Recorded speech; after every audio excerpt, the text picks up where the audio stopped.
Tao Te Ching by Lao Tzu, as translated by Ch'u Ta-Kao, published in 1937, read by Sam's Huck.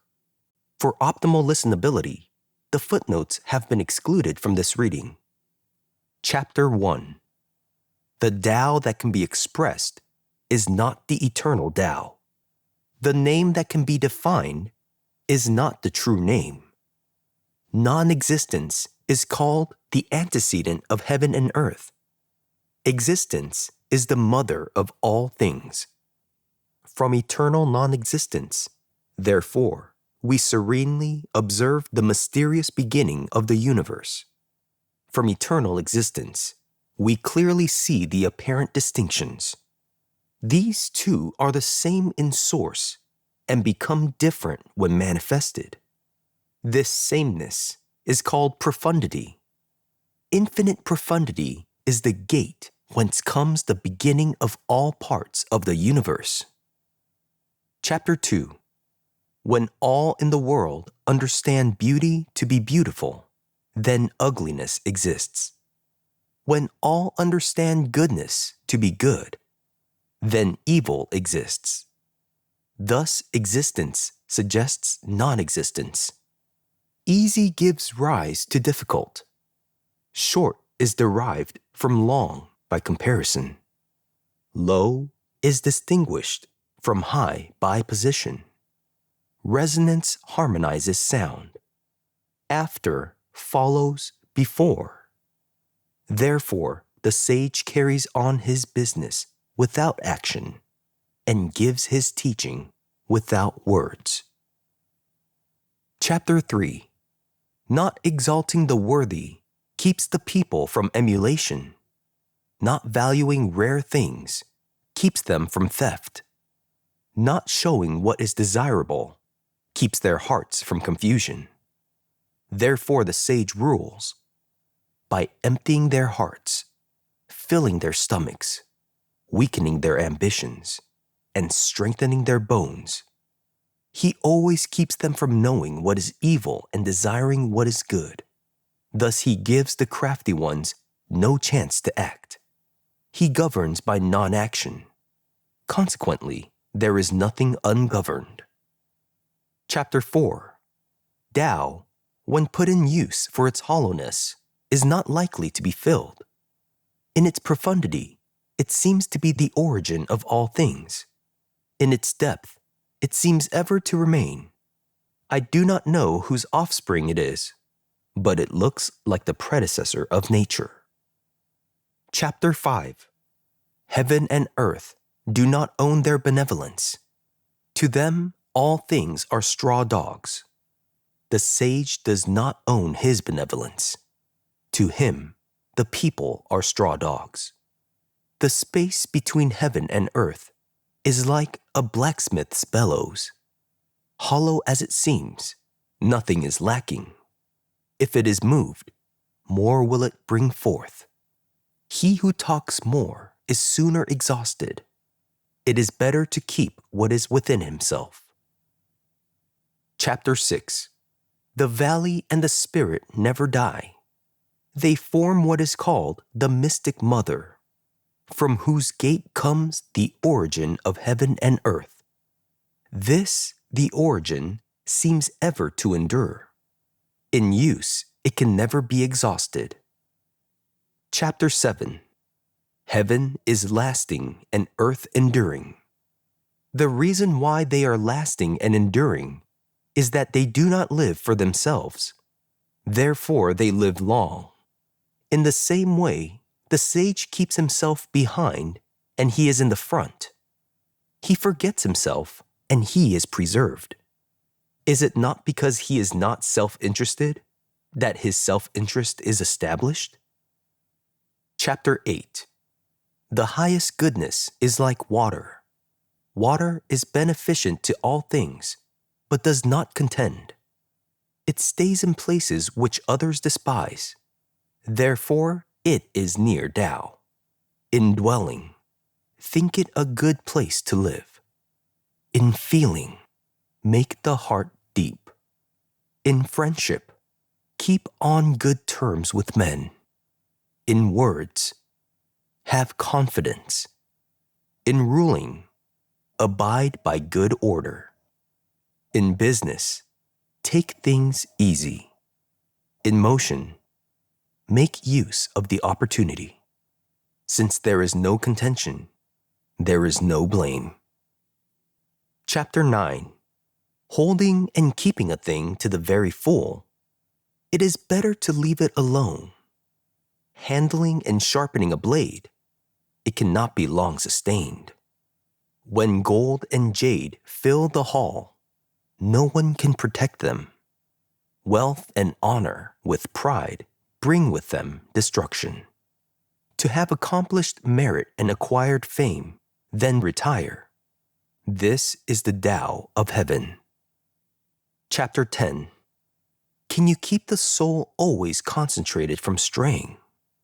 Can you regulate the breath and become soft and pliant like an infant? Can you clear and get rid of the unforeseen and be free from fault? Can you love the people and govern the state by non-action? Can you open and shut the gates of nature like a female? Can you become enlightened and penetrate everywhere without knowledge? Chapter 11. 30 spokes unite in one nave, and because of the part where nothing exists, we have the use of a carriage wheel. Clay is molded into vessels, and because of the space where nothing exists, we are able to use them as vessels. Doors and windows are cut out in the walls of a house, and because they are empty spaces, we are able to use them. Therefore, on the one hand, we have the benefit of existence, and on the other, we make use of non-existence. Chapter 12. The 5 colors will blind a man's sight. The 5 sounds will deaden a man's hearing. The 5 tastes will spoil a man's palate. Chasing and hunting will drive a man wild. Things hard to get will do harm to a man's conduct. Therefore, the sage makes provision for the stomach and not for the eye. He rejects the latter and chooses the former. Chapter 13. Favor and disgrace are like fear. Fortune and disaster are like our body. What does it mean by favor and disgrace are like fear? Favor is in a higher place and disgrace in a lower place. When you win them, you are like being in fear. And when you lose them, you are also like being in fear. So favor and disgrace are like fear. What does it mean by fortune and disaster are like our body? We have fortune and disaster because we have a body. When we have no body, how can fortune or disaster befall us? Therefore, he who regards the world as he does the fortune of his own body can govern the world. He who loves the world as he does his own body can be entrusted with the world. Chapter 14. That which we look at and cannot see is called plainness. That which we listen to and cannot hear is called rareness. That which we grope for and cannot get is called minuteness. These 3 cannot be closely examined, so they blend into one. Revealed, it is not dazzling. Hidden, it is not dark. Infinite, it cannot be defined. It goes back to non-existence. It is called the form of the formless and the image of non-existence. It is called mystery. Meet it. You cannot see its face. Follow it. You cannot see its back. By adhering to the Tao of the past, you will master the existence of the present. and be able to know the origin of the past. This is called the clue of Tao. Chapter 15. In old times, the perfect man of Tao was subtle, penetrating, and so profound that he can hardly be understood. Because he cannot be understood, I shall endeavor to picture him. He is cautious, like one who crosses a stream in winter. He is hesitating, like one who fears his neighbors. He is modest, like one who is a guest. He is yielding, like ice that is going to melt. He is simple, like wood that is not yet wrought. He is vacant, like valleys that are hollow. He is dim, like water that is turbid. Who is able to purify the dark till it becomes slowly light? Who is able to calm the turbid till it slowly clears? Who is able to quicken the stagnant till it slowly makes progress? He who follows these principles does not desire fullness. Because he is not full, therefore, when he becomes decayed, he can renew. Chapter 16. Attain to the goal of absolute vacuity. Keep to the state of perfect peace. All things come into existence, and thence we see them return. Look at the things that have been flourishing. Each goes back to its origin. Going back to the origin is called peace. It means reversion to destiny. Reversion to destiny is called eternity. He who knows eternity is called enlightened. He who does not know eternity is running blindly into miseries. Knowing eternity, he is all-embracing. Being all-embracing, he can attain magnanimity. Being magnanimous, he can attain omnipresence. Being omnipresent, he can attain supremacy. Being supreme, he can attain Tao. He who attains Tao is everlasting. Though his body may decay, he never perishes. Chapter 17. The great rulers, the people do not notice their existence. The lesser ones, they attach to and praise them. The still lesser ones, they fear them. The still lesser ones, they despise them. For where faith is lacking, it cannot be met by faith. Now how much importance must be attributed to words? Chapter 18. When the great Tao is lost, spring forth benevolence and righteousness. When wisdom and sagacity arise, there are great hypocrites. When family relations are no longer harmonious, we have filial children and devoted parents. When a nation is in confusion and disorder, patriots are recognized. Where Tao is, equilibrium is. When Tao is lost, out come all the differences of things. Chapter 19. Do away with learning, and grief will not be known. Do away with sageness, and eject wisdom, and the people will be more benefited 100 times. Do away with benevolence, and eject righteousness, and the people will return to filial duty and parental love. Do away with artifice, and eject gains, and there will be no robbers and thieves. These four, if we consider them as culture, are not sufficient. Therefore, let there be what the people can resort to. Appear in plainness and hold to simplicity. Restrain selfishness and curtail desires. Chapter 20. Between yea and nay, how much difference is there? Between good and evil, how much difference is there? What are feared by others, we must fear. Vastly are they unlimited. The people in general are as happy as if enjoying a great feast, or going up a tower in spring.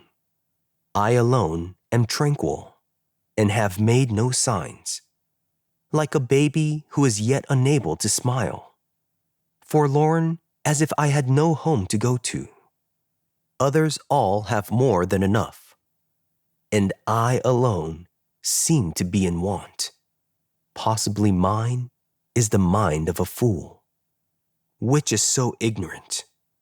The vulgar are bright, and I alone seem to be dull.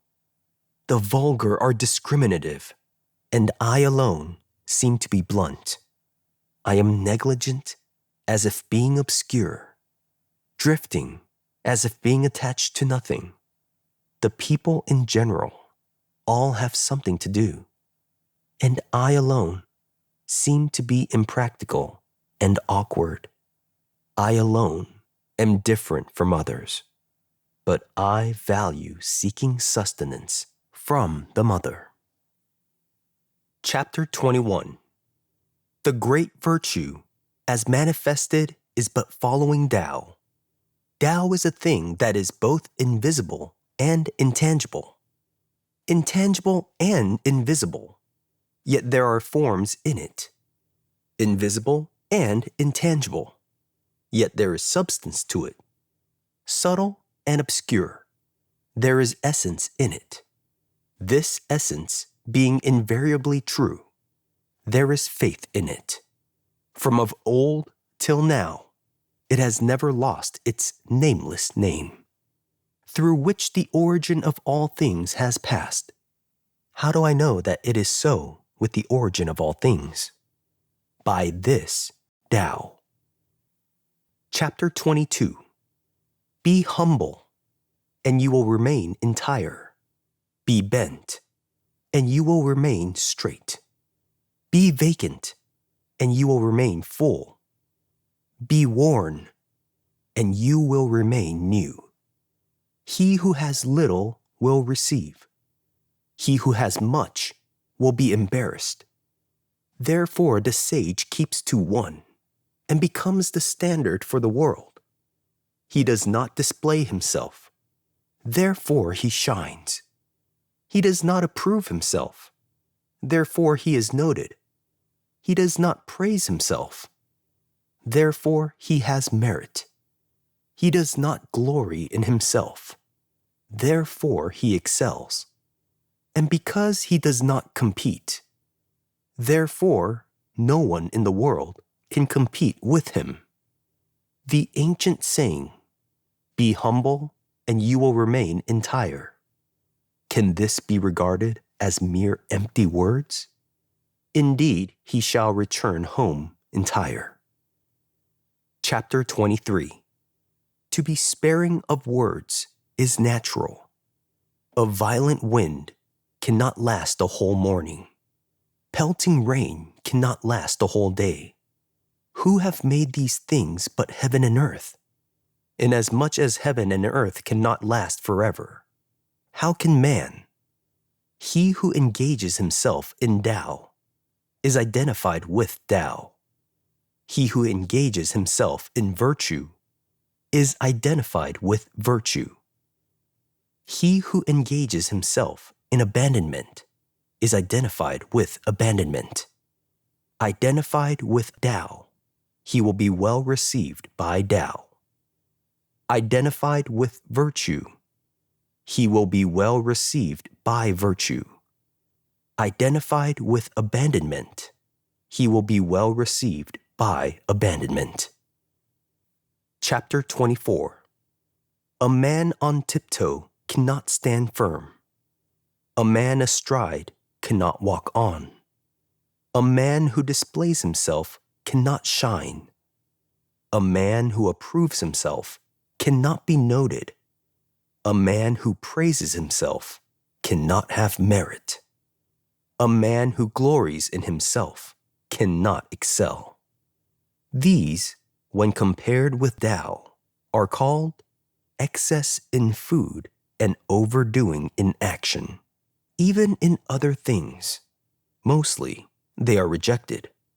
Therefore, the man of Tao does not stay with them. Chapter 25. There is a thing inherent and natural, which existed before heaven and earth, motionless and fathomless. It stands alone and never changes. It pervades everywhere and never becomes exhausted. It may be regarded as the mother of the universe. I do not know its name. If I am forced to give it a name, I call it Tao, and I name it as Supreme. Supreme means going on. Going on means going far. Going far means returning. Therefore, Tao is supreme. Heaven is supreme. Earth is supreme. And man is also supreme. There are in the universe 4 things supreme, and man is one of them. Man follows the laws of earth. Earth follows the laws of heaven. Heaven follows the laws of Tao. Tao follows the laws of its intrinsic nature. Chapter 26. Heaviness is the basis of lightness. Calmness is the controlling power of hastiness. Therefore, the sage, though traveling all day long, never separates from his baggage wagon, though surrounded with magnificent sights. He lives in tranquility. How is it, then, that a king of 10,000 chariots should conduct himself so lightly in the empire? To be light is to lose the basis. To be hasty is to lose the controlling power. Chapter 27. A good traveler leaves no track. A good speaker leaves no error. A good reckoner needs no counter. A good closer needs no bars or bolts. And yet it is impossible to open after him. A good fastener needs no cords or knots, and yet it is impossible to untie after him. Even if men be bad, why should they be rejected? Therefore the sage is always a good savior of men, and no man is rejected. He is a good savior of things, and nothing is rejected. This is called double enlightenment. Therefore, good men are bad men's instructors, and bad men are good men's materials. Those who do not esteem their instructors, and those who do not love their materials, though expedient, are in fact greatly confused. This is essential subtlety. Chapter 28. He who knows the masculine and yet keeps to the feminine will become a channel drawing all the world towards it. Being a channel of the world, he will not be severed from the eternal virtue. And then he can return again to the state of infancy. He who knows the white and yet keeps to the black will become the standard of the world. Being the standard of the world, with him eternal virtue will never falter. And then he can return again to the absolute. He who knows honor and yet keeps to humility will become a valley that receives all the world into it. Being a valley of the world, with him eternal virtue will be complete. And then he can return again to wholeness. Wholeness, when divided, will make vessels of utility. These, when employed by the sage, will become officials and chiefs. However, for a great function, no discrimination is needed. Chapter 29. When a man is to take the world over and shape it, I see that he must be obliged to do it.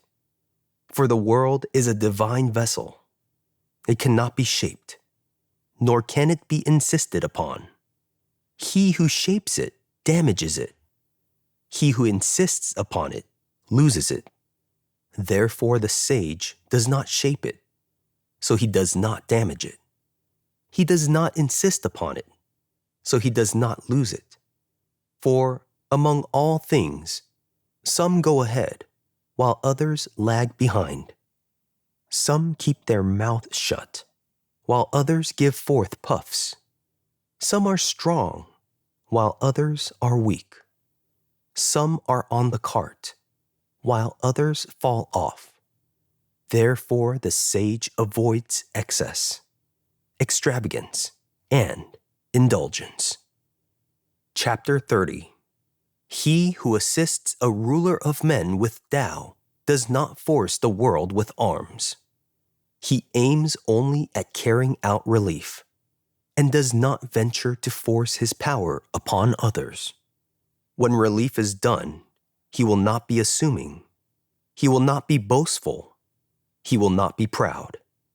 And he will think that he was obliged to do it. So it comes that relief is done without resorting to force. When things come to the summit of their vigor, they begin to grow old.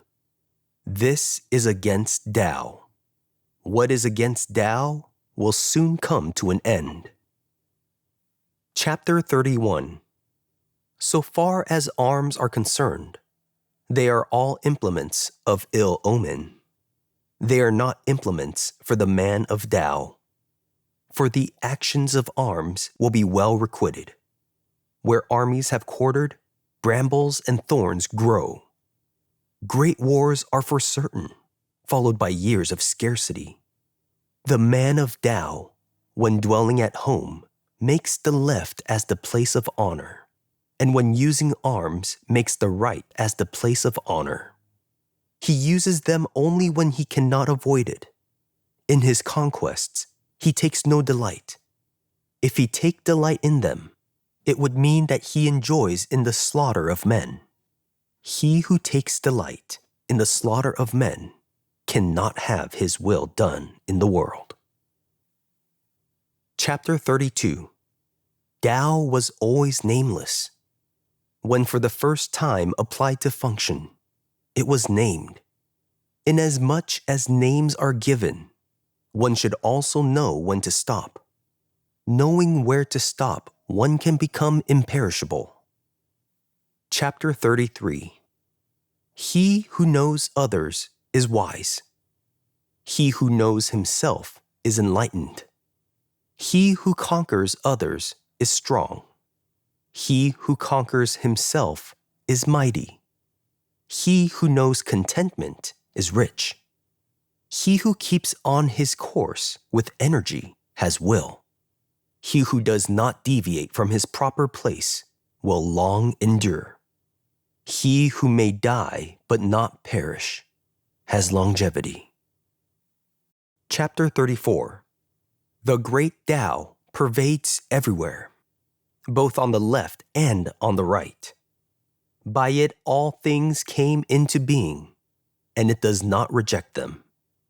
Merits accomplished, it does not possess them. It loves and nourishes all things, but does not dominate over them.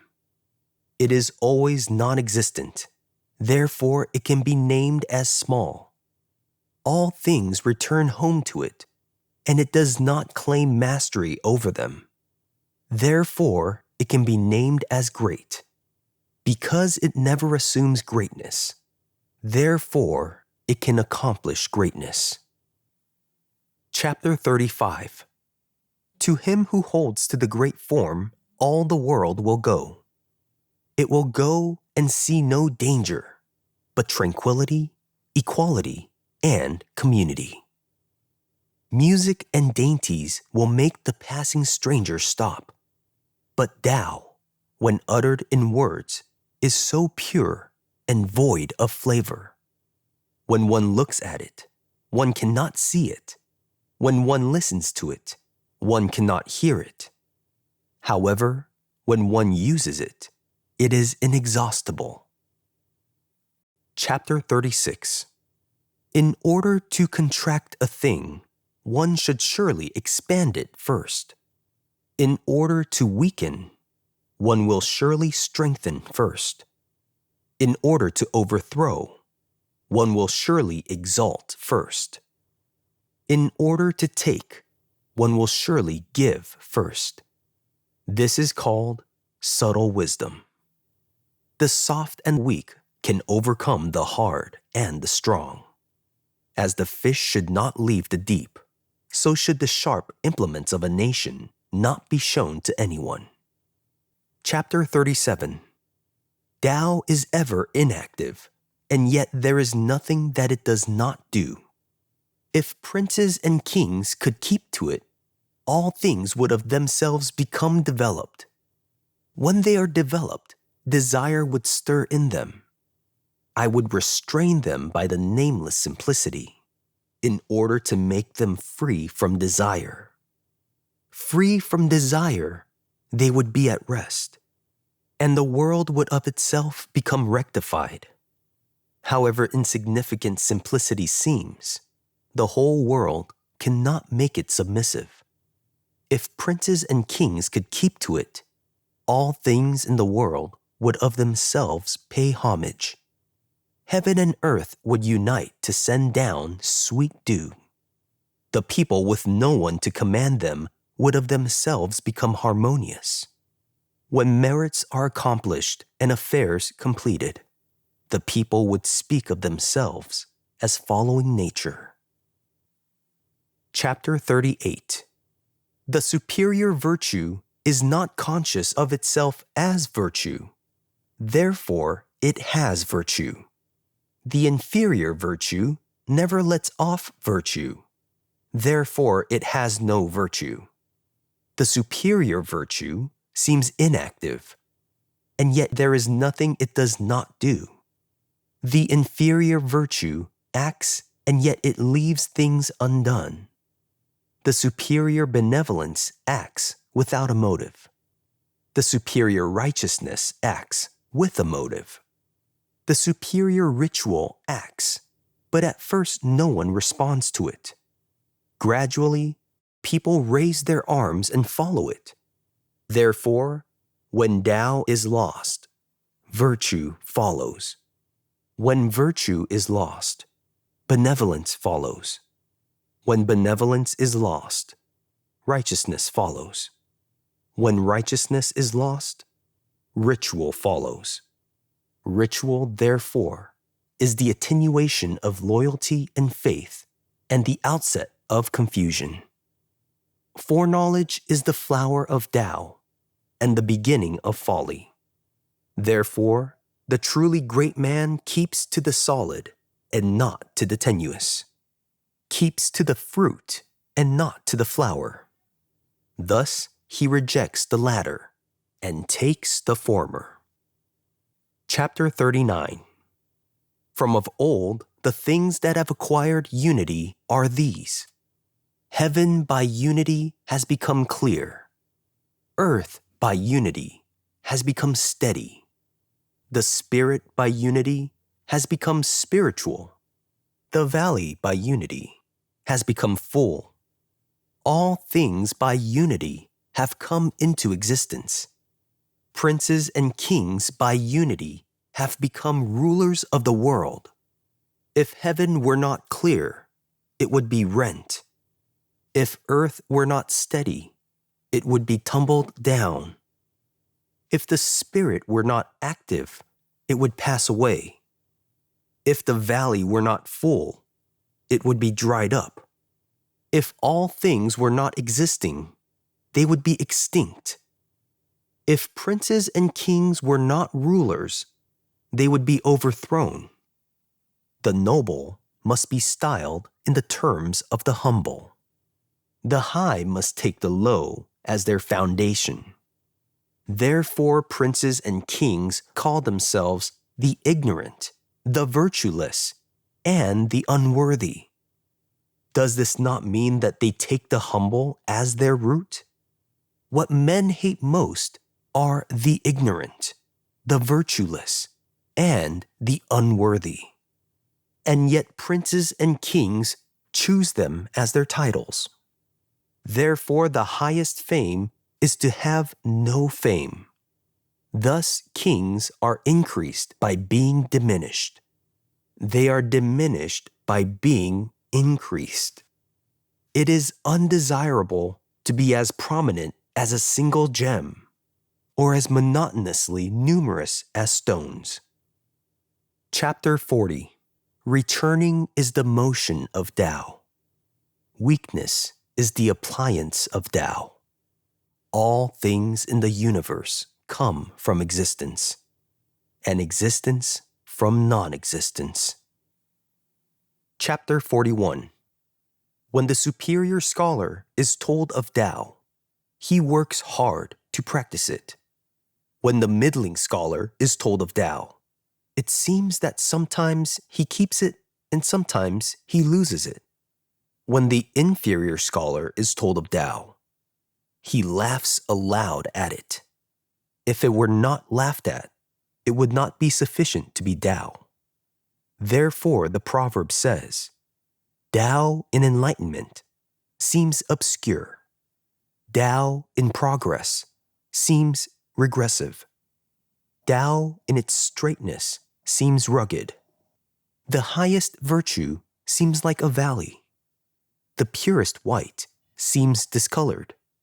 The most magnificent virtue seems insufficient. The solidest virtue seems frail.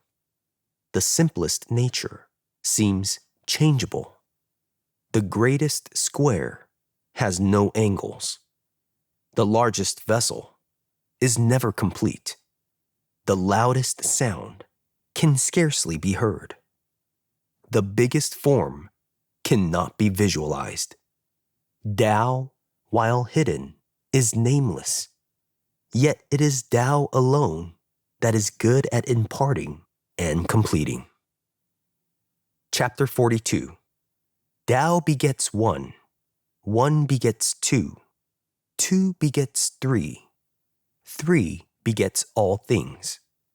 All things are backed by the shade, yin, and faced by the light, yang, and harmonized by the immaterial breath, qi. What others teach, I also teach. The daring and violent do not die a natural death. This maxim I shall regard as my instructor. Chapter 43. The non-existent can enter into the impenetrable. By this I know that non-action is useful. Teaching without words, utility without action. Few in the world have come to this. Chapter 44. Fame or your person? Which is nearer to you? Your person or wealth? Which is dearer to you? Gain or loss? Which brings more evil to you? Overlove of anything will lead to wasteful spending. Amassed riches will be followed by heavy plundering. Therefore, he who knows contentment can never be humiliated. He who knows where to stop can never be perishable. He will long endure. Chapter 45. The greatest perfection seems imperfect, yet its use will last without decay. The greatest fullness seems empty, yet its use cannot be exhausted. The greatest straightness seems crooked. The greatest dexterity seems awkward. The greatest eloquence seems stammering. Activity overcomes cold. Quietness overcomes heat. Only through purity and quietude can the world be ruled. Chapter 46. When Tao reigns in the world, swift horses are curbed for hauling the dung carts in the field. When Tao does not reign in the world, war horses are bred on the commons, outside the cities. There is no greater crime than seeking what men desire. There is no greater misery than knowing no content. There is no greater calamity than indulging in greed. Therefore, the contentment of knowing content will ever be contented. Chapter 47. Without going out of the door, one can know the whole world. Without peeping out of the window, one can see the Tao of heaven. The further one travels, the less one knows. Therefore, the sage knows everything without traveling. He names everything without seeing it. He accomplishes everything without doing it. Chapter 48. He who pursues learning will increase every day. He who pursues Tao will decrease every day. He will decrease and continue to decrease till he comes to non-action. By non-action, everything can be done. Chapter 49. The sage has no self to call his own. He makes the self of the people his self. To the good I act with goodness. To the bad I also act with goodness. Thus goodness is attained. To the faithful I act with faith. To the faithless I also act with faith. Thus faith is attained. The sage lives in the world in concord, and rules over the world in simplicity. Yet what all the people turn their eyes and ears to, the sage looks after as a mother does her children. Chapter 50. Men go out of life and enter into death. The parts, proportions, of life are 3 in 10. The parts of death are also 3 in 10. Men that from birth move toward the region of death are also 3 in 10. Why is it so? Because of their redundant effort in seeking to live. But only those who do nothing for the purpose of living are better than those who prize their lives. For I have heard that he who knows well how to conserve life, when traveling on land, does not meet the rhinoceros or the tiger. When going to battle, he is not attacked by arms and weapons. The rhinoceros can find nowhere to drive his horn. The tiger can find nowhere to put his claws. The weapons can find nowhere to thrust their blades. Why is it so? Because he is far beyond the region of death. Chapter 51. Tao produces them, all things. Virtue feeds them. All of them appear in different forms. Each is perfected by being given power. Therefore, none of the numerous things does not honor Tao and esteem virtue. The honoring of Tao and the esteem of virtue are done, not by command, but always of their own accord. Therefore, Tao produces them, makes them grow, nourishes them, shelters them, brings them up and protects them. When all things come into being, Tao does not reject them. It produces them without holding possession of them. It acts without depending upon them, and raises them without lording it over them. When merits are accomplished, it does not lay claim to them. Because it does not lay claim to them, therefore it does not lose them. Chapter 52. The beginning of the universe, when manifested, may be regarded as its mother. When a man has found the mother, he will know the children accordingly. Though he has known the children, he still keeps to the mother. Thus, however his body may decay, he will never perish. If he shuts his mouth and closes his doors, he can never be exhausted. If he opens his mouth and increases his affairs, he can never be saved. To see the minuteness of things is called clarity of sight.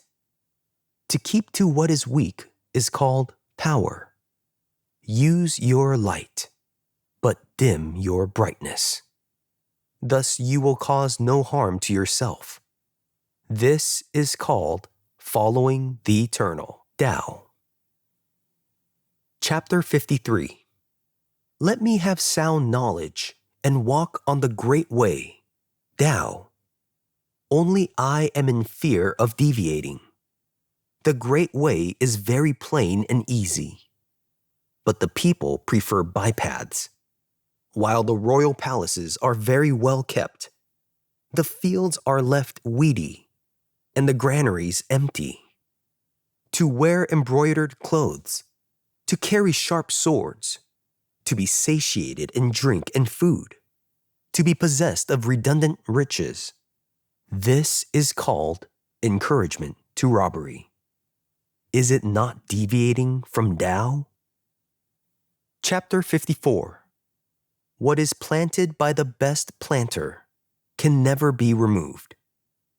What is embraced by the best embracer can never be loosened. Thus his children and grandchildren will be able to continue their ancestral sacrifice for endless generations. If he applies Tao to himself, his virtue will be genuine. If he applies it to his family, his virtue will be abundant. If he applies it to his village, his virtue will be lasting. If he applies it to his country, his virtue will be full. If he applies it to the world, his virtue will be universal. Therefore, by one's person, one may observe persons. By one's family, one may observe families. By one's village, one may observe villages. By one's country, one may observe countries. By one's world, one may observe worlds. How do I know that the world may be so, governed by Tao? By this observation. Chapter 55. He who is endowed with ample virtue may be compared to an infant. No venomous insects sting him, nor fierce beasts seize him, nor birds of prey strike him. His bones are frail, his sinews tender, but his grasp is strong. He does not know the conjugation of male and female, and yet he has sexual development. It means he is in the best vitality. He may cry all day long without growing hoarse. It means that he is in the perfect harmony. To know this harmony is to approach eternity. To know eternity is to attain enlightenment. To increase life is to lead to calamity. To let the heart exert the breath is to become stark. Chapter 56. Blunt all that is sharp. Cut all that is divisible. Blur all that is brilliant. Mix with all that is humble as dust. This is called absolute equality. Therefore, it cannot be made intimate, nor can it be alienated. It cannot be benefited, nor can it be harmed. It cannot be exalted, nor can it be debased. Therefore, it is the most valuable thing in the world. Chapter 57. Albeit one governs the country by rectitude, and carries on wars by stratagems, yet one must rule the empire by meddling with no business. The empire can always be ruled by meddling with no business. Otherwise, it can never be done. How do I know this is so? By this. The more restrictions and avoidances are in the empire, the poorer become the people.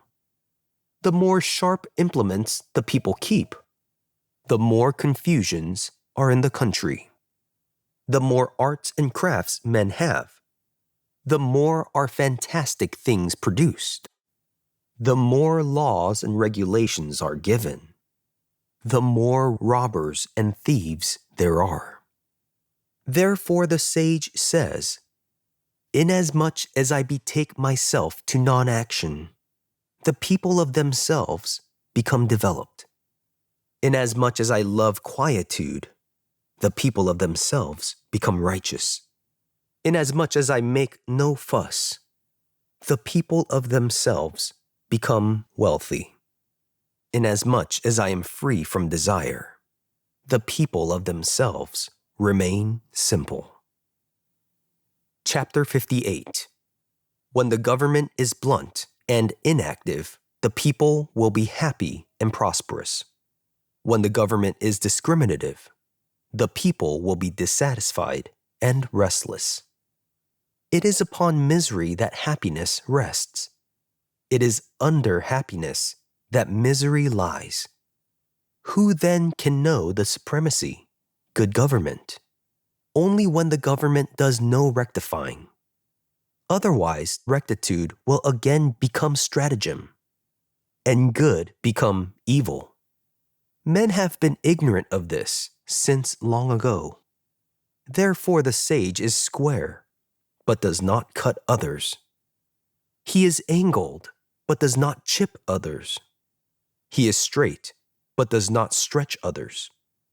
He is bright, but does not dazzle others. Chapter 59. In ruling men and in serving heaven, the sage uses only moderation. By moderation alone, he is able to have conformed early to Tao. This early conformity is called intensive accumulation of virtue. With this intensive accumulation of virtue, there is nothing that he cannot overcome. Because there is nothing that he cannot overcome, no one will be able to know his supremacy. Because no one knows his supremacy, he can take possession of a country. Because what he does is identified with the mother in taking possession of a country, he can long endure. This means that he is deep-rooted and firmly based, and knows the way of longevity and immortality. Chapter 60. Govern a great state as you would cook a small fish. Do it gently. Let Tao reign over the world, and no spirits will show their ghostly powers.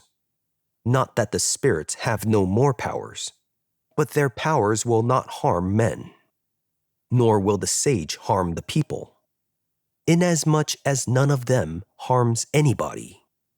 Therefore, virtue belongs to them both. Chapter 61. A great state is the world's low stream, to which all the river flows, the world's field and the world's female.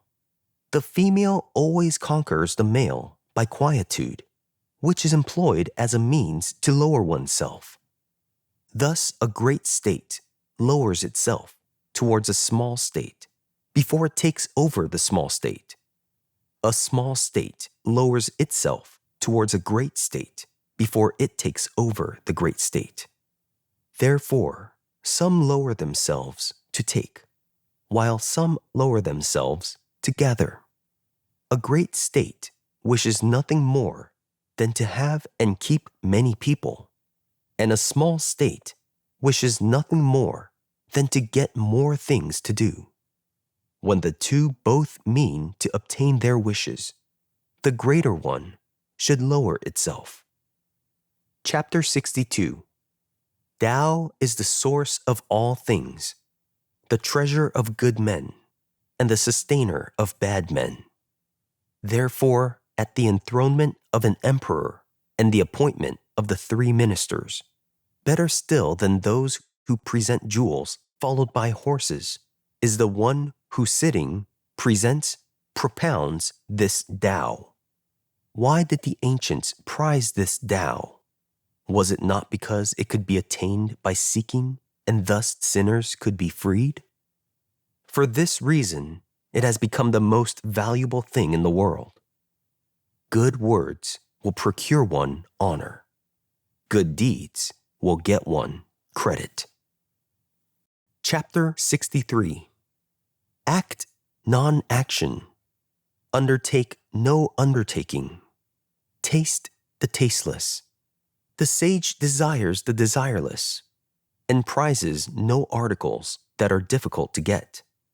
He learns no learning, but reviews what others have passed through. Thus, he lets all things develop in their natural way, and does not venture to act. Regard the small as great. Regard the few as many. Manage the difficult while they are easy. Manage the great while they are small. All difficult things in the world start from the easy. All the great things in the world start from small. The tree that fills a man's arms arises from a tender shoot. The 9-storied tower is raised from a heap of earth. 1,000 miles' journey begins from the spot under one's feet.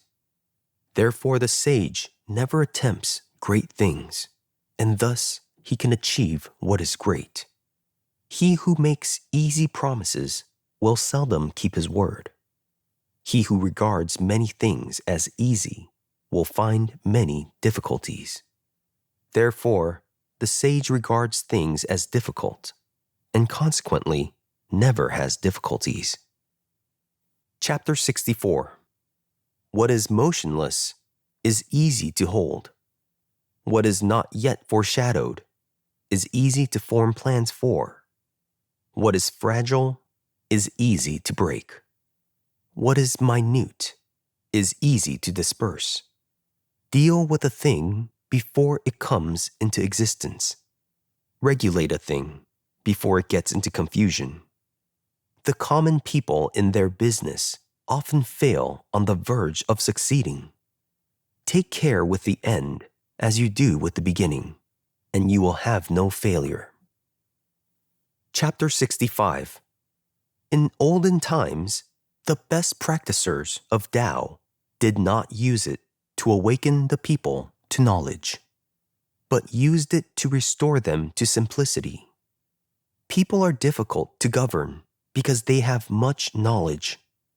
Therefore, to govern the country by increasing the people's knowledge is to be the destroyer of the country. To govern the country by decreasing their knowledge is to be the blesser of the country. To be acquainted with these two ways is to know the standard. To keep the standard always in mind is to have sublime virtue. Sublime virtue is infinitely deep and wide. It goes to reverse all things, and so it attains perfect peace. Chapter 66.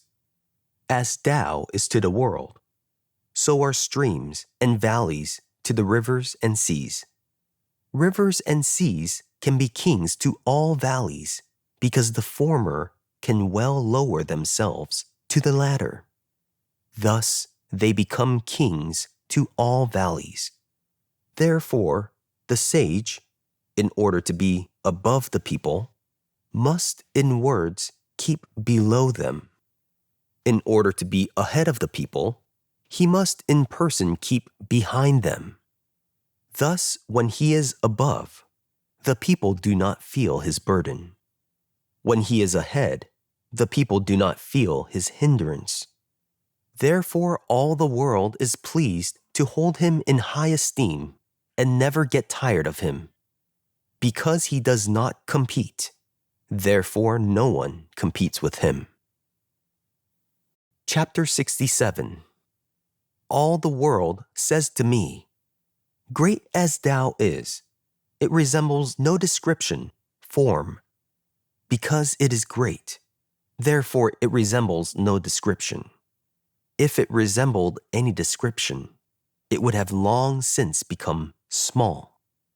I have 3 treasures, which I hold and keep safe. The first is called love. The second is called moderation. The third is called not venturing to go ahead of the world. Being loving, one can be brave. Being moderate, one can be ample. Not venturing to go ahead of the world, one can become the chief of all officials. Instead of love, one has only bravery. Instead of moderation, one has only amplitude. Instead of keeping behind, one goes ahead. These lead to nothing but death. For he who fights with love will win the battle. He who defends with love will be secure. Heaven will save him and protect him with love. Chapter 68. The best soldier is not soldierly. The best fighter is not ferocious. The best conqueror does not take part in war. The best employer of men keeps himself below them. This is called the virtue of not contending. This is the ability of using men. This is called the supremacy of consorting with heaven. Chapter 69. An ancient tactician has said, "I dare not act as a host, but would rather act as a guest. I dare not advance an inch, but would rather retreat a foot." This implies that he does not marshal the ranks as if there were no ranks. He does not roll up his sleeves as if he had no arms. He does not seize as if he had no weapons. He does not fight as if there were no enemies. No calamity is greater than underestimating the enemy. To underestimate the enemy is to be on the point of losing our treasure, love. Therefore, when opposing armies meet in the field, the ruthful will win. Chapter 70. Words have an ancestor. Deeds have a governor. My words are very easy to know and very easy to practice. Yet all men in the world do not know them, nor do they practice them. It is because they have knowledge that they do not know me. When those who know me are few, eventually I am beyond all praise. Therefore the sage wears clothes of coarse cloth, but carries jewels in his bosom. He knows himself, but does not display himself.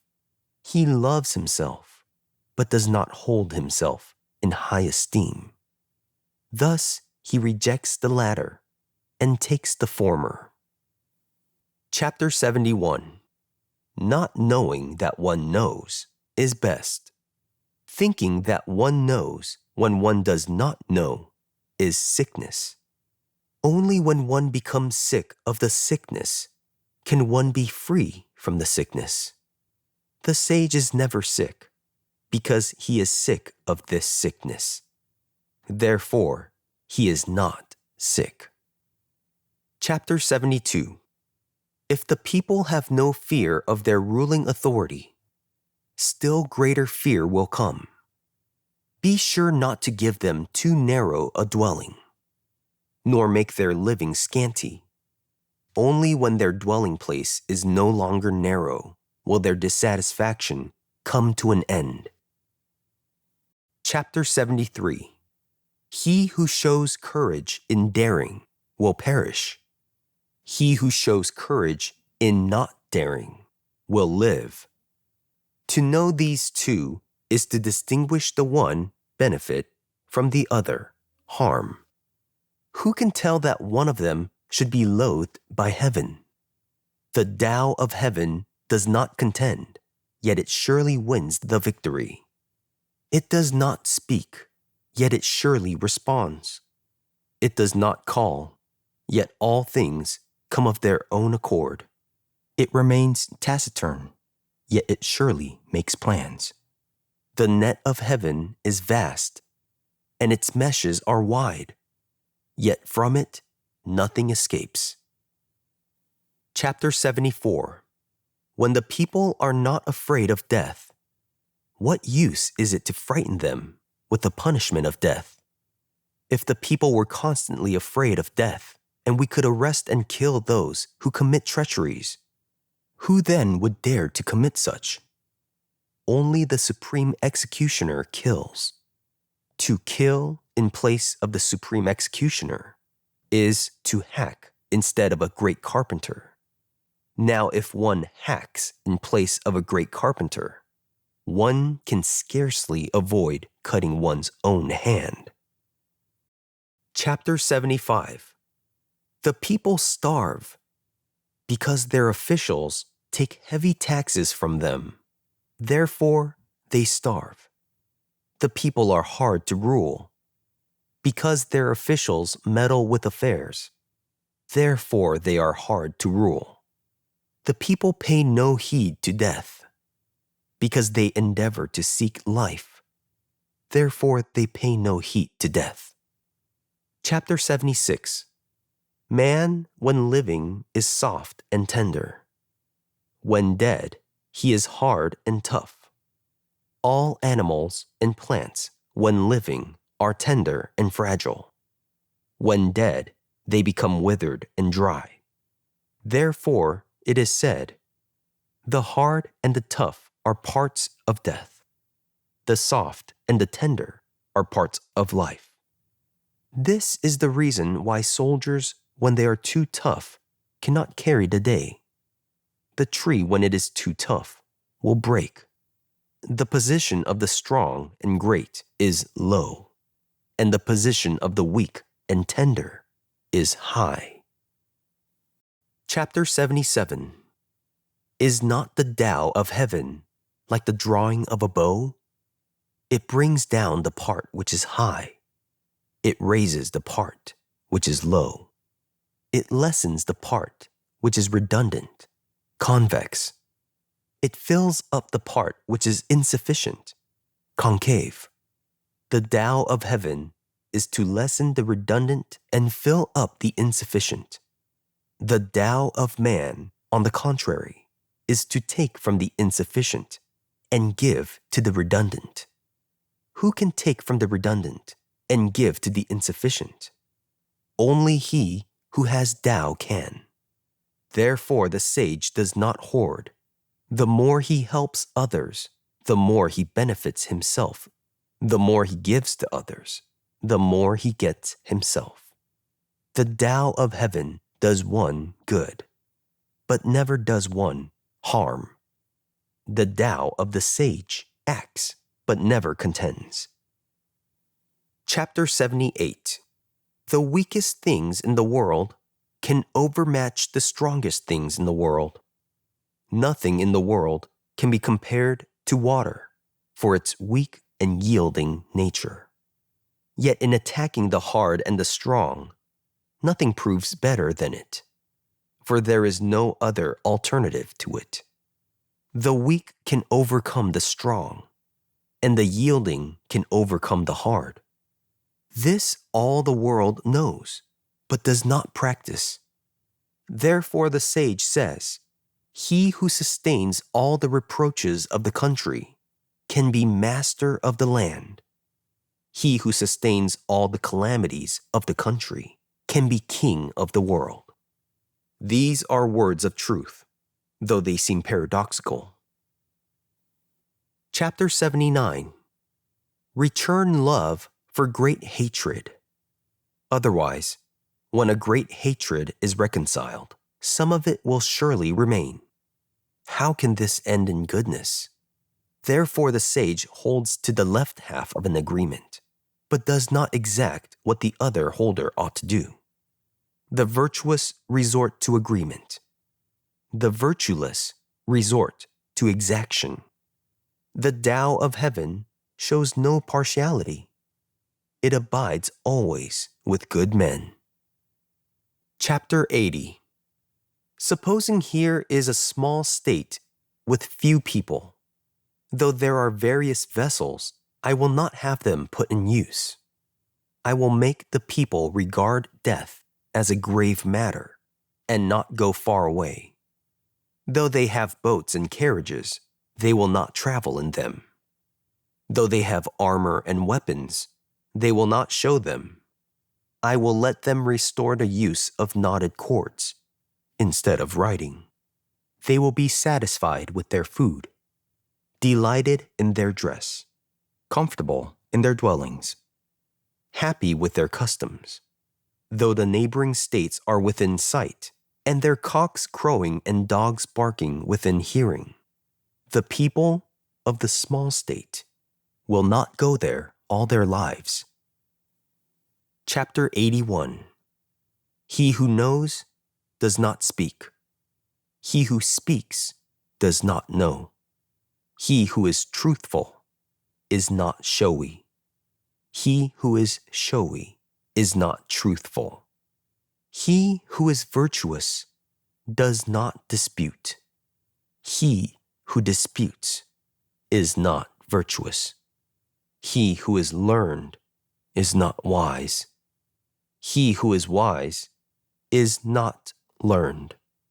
Therefore, the sage does not display his own merits. I hope that you've enjoyed this presentation, and please remember to subscribe to receive notifications of upcoming recordings. And remember that views and opinions expressed in this book belong to the author and may not always reflect those of Master Key Society or its affiliates. This recording is a production of the Master Key Society. The video and audio is copyright 2024, Master Key Society.